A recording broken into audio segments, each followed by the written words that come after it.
Now, don't be locked so tight that you're like this, right? There you go, relax a little bit. There you go. What's the most important thing a gun owner should know? Safety. Definitely safety. What's the most important thing a black gun owner should know? That they have rights. The U.S. has at least 63 million more guns than it does people, and the most civilians with firearms globally. Black people account for the highest increase of U.S. firearm sales in 2020.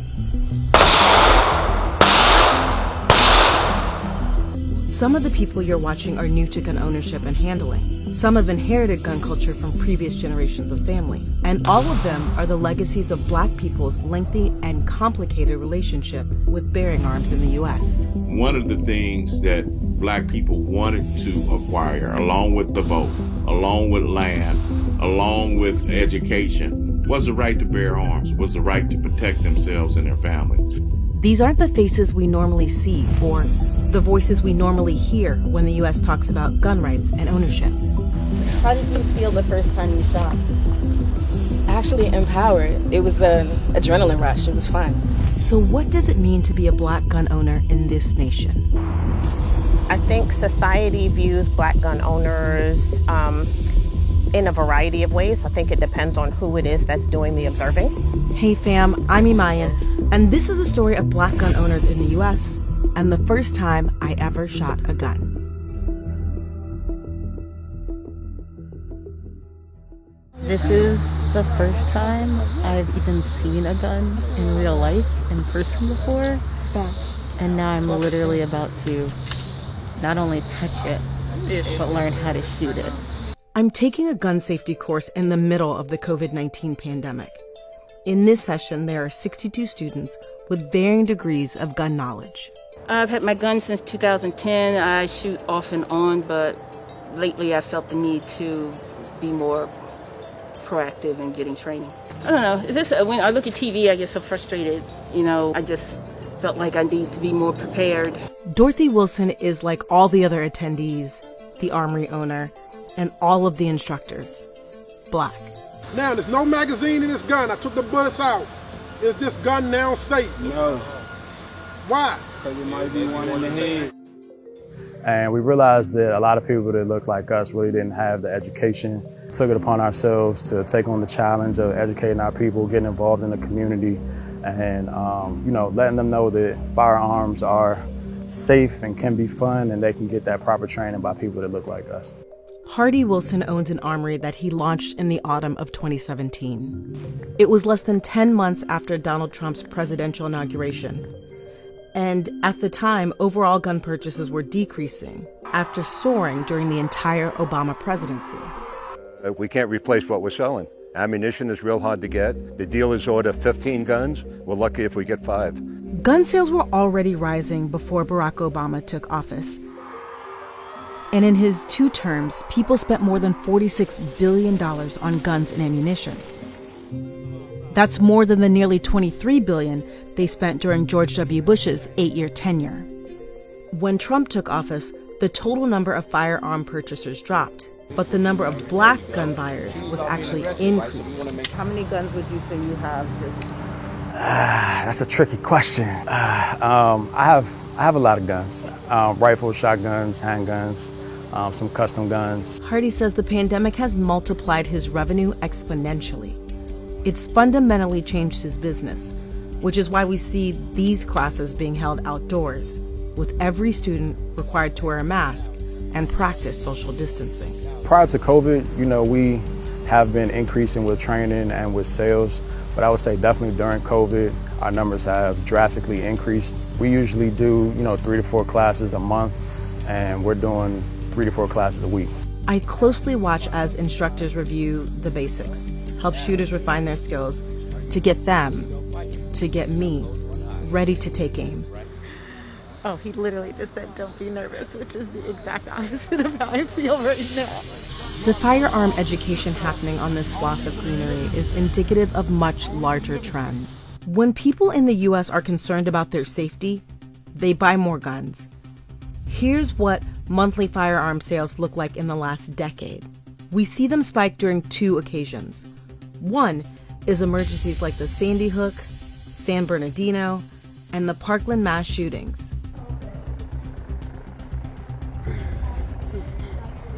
or the COVID-19 pandemic.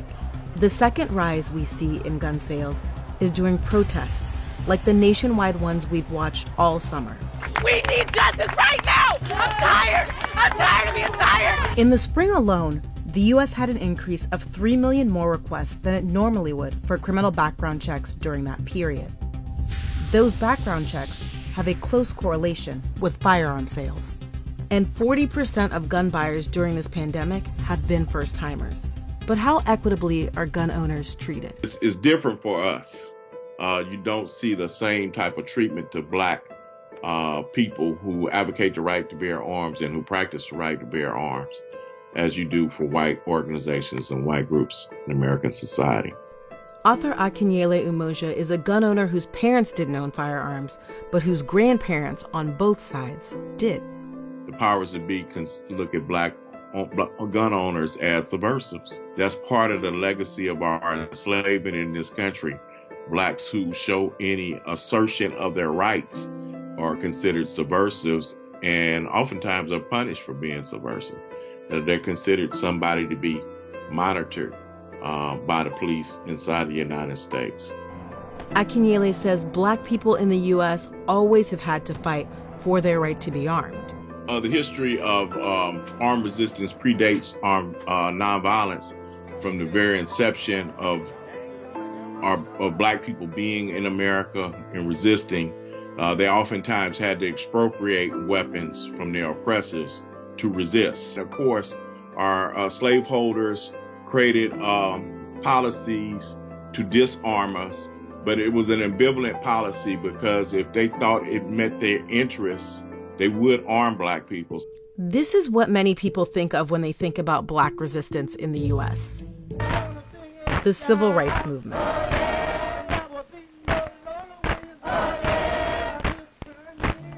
Akinyele says it couldn't have happened without armed black people. This is something that's oftentimes missed. When we talk about how the success of nonviolence in many Southern communities, nonviolence would not have been able to operate without black people who were armed to protect the nonviolent activists, particularly in places like rural Louisiana, rural Mississippi, rural Georgia. Oftentimes, the nonviolent activists would not have survived because they weren't protected by police. The U.S.'s tension with black gun owners has been codified in its law, like when then California Governor Ronald Reagan, with the NRA support, signed the Mulford Act, which prevented the open carry of loaded firearms. At the time, Reagan said, quote, "There's absolutely no reason why out on the street today civilians should be carrying a loaded weapon." The Mulford Act was a response to the members of the Black Panthers who saw their decision to be armed as a necessity and a political choice as opposed to a personal one. The group had openly carried firearms at the state capitol, just like this group of white militia members did in April 2020 at the Michigan state capitol to protest COVID-19 stay-at-home orders. But it didn't result in any NRA-supported gun reform. I have to tell you, I do have a firearm on me. Don't reach for it then. Don't pull it out. The NRA was also notoriously silent after police officer Geronimo Yanez shot and killed licensed gun owner Philando Castile during a 2016 Minnesota traffic stop. A jury cleared Yanez of all charges, including manslaughter, in 2017. How good do you think the NRA is at representing black gunners? They are not. Renee Roberts is a retired service member who became a gun owner a few months ago because she was worried about safety. We have 4 tourniquets out here, 2 up here, 2 down on the range. She's also acting as the on-hand emergency medic during today's gun training. I do not think that the Second Amendment is interpreted the same for Caucasians as it is for black gun owners. It should be, but we know that it isn't. We can see that in the justice system. It's not the same. It's the same laws, but it's interpreted and implemented on people differently. Some of the most glaring disparities involve so-called stand your ground laws. Author Carolyn E. Light has studied stand your ground laws, and she says, though on its face the law is neutral, the adjudication of the law never is. She told me in a phone interview The Second Amendment was never meant to be applied to all people, but instead, a select few. And this is also in a place that is one of 6 countries accounting for half of all firearm deaths worldwide. If I were living in 1791 when the Second Amendment was ratified, I couldn't be a gun owner. In 2020, I'm in a firearms class trying to retain all the newly learned guidelines. I wondered how these Black gun owners, given this nation's history and its present, viewed themselves. In a country where white people, especially white men, are more likely to own firearms than any other group. Fire! Perfect. All right. Oh, do you see that? I actually. That's crazy. Wow.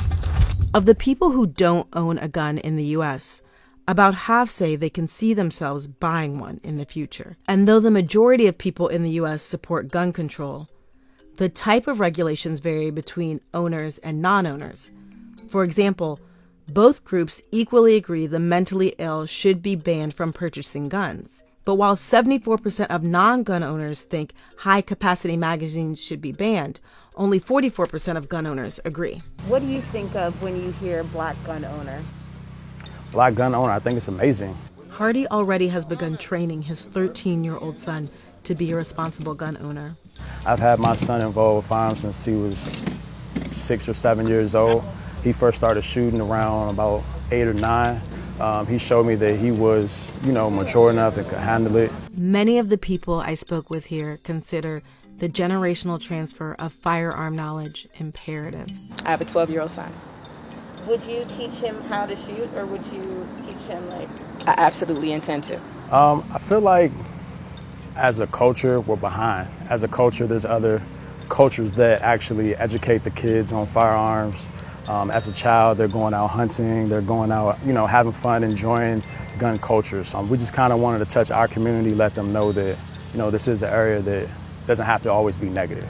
Nationally, Black gun clubs have said they've seen their membership increase in 2020 as Black gun owners seek camaraderie, training, and support.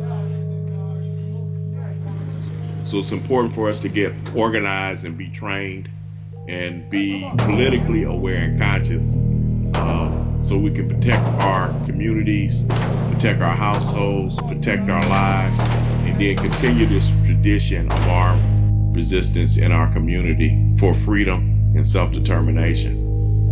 Akinyele and Hardy both stressed the importance of continued firearm training. Hardy himself most recently trained just before the pandemic began. And though none of the people here I interviewed said they were part of a gun club, this group is sort of an impromptu club.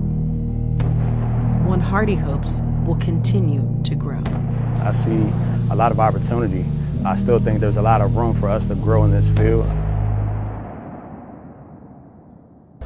Hey fam, thanks so much for watching. Don't forget to like, share, and subscribe. We did this in the middle of the coronavirus pandemic, which is why you see me wearing a mask on camera, and you also see all the participants wearing masks on camera. Please stay safe out there. Let me know what you would like me to do next, and I will see you next time. Bye.